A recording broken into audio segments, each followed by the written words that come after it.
it going, everybody? Welcome back. Today we're going to be sharing Wun-dar from the MOTU Origins line. Wun-dar is the savage He-Man, and I'm delighted to have him in my hands for a second time in this lifetime. Super cool. Quick look at the other side. Masters of the Universe, Mattel. Let's get him out. All right, there we have him. Savage He-Man, Wun-dar. I love the red and the blue. I mean, there's something about that color combo, I guess, in general, but it has always looked great on these cards. Quick look at the back. I was able to snag 2 of these guys from Mattel Creations, so I was really happy about that. I've had decent luck so far with Mattel Creations. Love what we've got going on here. I don't know who this is. I mean, is that Savage Tila? Is that Savage Sorceress? I mean, I don't know who that is. If you know in the comments, please help me out. Very, very chill. Let's get him out.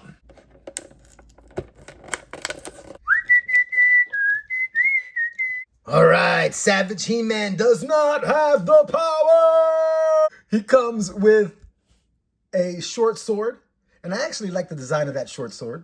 He also comes with an axe, and he comes with a laser blaster of some kind, because I guess space savages have blasters in addition to their melee weapon.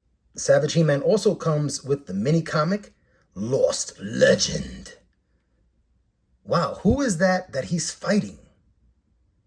And in the back of the comic now we have a blonde savage. I don't know how else to refer to her. And a quick look at the back. Masters of the Universe.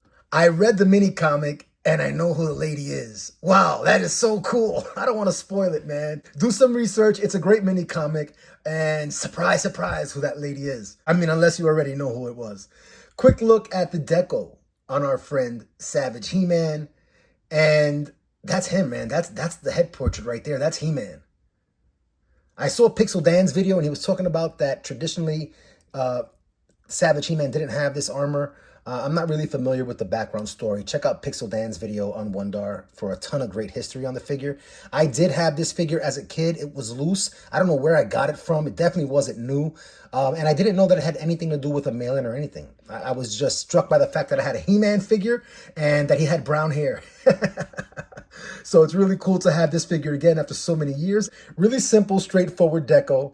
I like the matted black bracers. I like the matted black armor chest piece instead of it being very reflective. And I like the simple black boots. Nice touch. Simple black matted belt. Very cool. On the back, we see the traditional straps and the rippling muscles. And here, what I kind of think to my eye and even on camera is a color mismatch on the plastic mold of the limbs versus the torso. You know, that always kind of like irks me a little bit. We'll take a closer look when we do our comparison today. Let's jump into articulation. At the top, we have some great look down, some great look up, side to side. We've got good rotation. At the shoulders, we will get the 90 degrees. Outstanding rotation that you have with Origin figures, where they not only will give you the full rotation, but as they rotate up, the hands come closer together because of the angle here at the cut of their shoulders. There is no bicep cut. You do have the rotation at the elbow, and you have the single jointed, almost 90-degree cut by those rippling muscles. Man, look at that. That looks great. At the waist, you have the twist without the power effect. Yay! You have an outstanding split for these short, stubby figs, man. Check that out. A little bit of wobble there at the upper thigh. You have a single jointed knee that will give you rotation. You have more rotation here at the boot cut and more rotation at the ankle with a generous rocker. Full rotation at the wrist with the horizontal hinge for side to side instead of the up and down with the wrist. Standard MOTU Origins articulation for figures that, in my opinion, are just about perfect in terms of hitting nostalgia, in terms of looking like the original vintage figs, but being better, meeting the expectation that we had as kids, that they had improved articulation. Origins, to me, is a grand slam line, and I think that's kind of reflected in how much success the line is having right now, right? I can't even imagine what we're going to see at PowerCon. So, very cool stuff. Let's go ahead and do some comparisons today. I definitely want to check out the color match issue I think I have on this Savage He-Man, but I also just want to give you a chance to look at him compared to some of the other great figs we've gotten from MOTU Origins since the line has come out. Starting out, I will bring out immediately what I think is a candidate for one of the greatest He-Man action figures ever made. The retro style MOTU Origins He-Man. Absolutely love that fig. Look at them there side by side. There is a subtle variation in their mouth, but otherwise the exact same likeness. Looking at the paint, just want to turn them around where we got some more real estate to look at.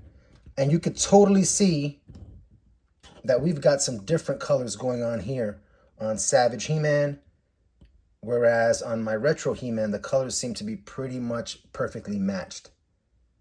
So that's a win for my retro style He-Man, and a question mark for my Savage He-Man. I have another one in the box. I was able to get 2 from Mattel Creations. I've been lucky so far. But with this one, I definitely have a paint mismatch between the limbs and the torso. My 2000X MOTU Origins He-Man. And I love that fig, man. I love what Mattel is doing with this line, and whoever the magicians are behind the scenes that are helping to drive MOTU Origins. I love these figs. I think this is a candidate for one of the great Masters of the Universe lines of all time. And I know we're not even midway through this line just yet, but look at how beautiful those 3 He-Men look together. And on my 2000X, again, let's take a quick look. You know what? I remember now when I reviewed my 2000X that I felt like I had some discoloration paint mismatch here between the limbs and the torso, and we see that again here.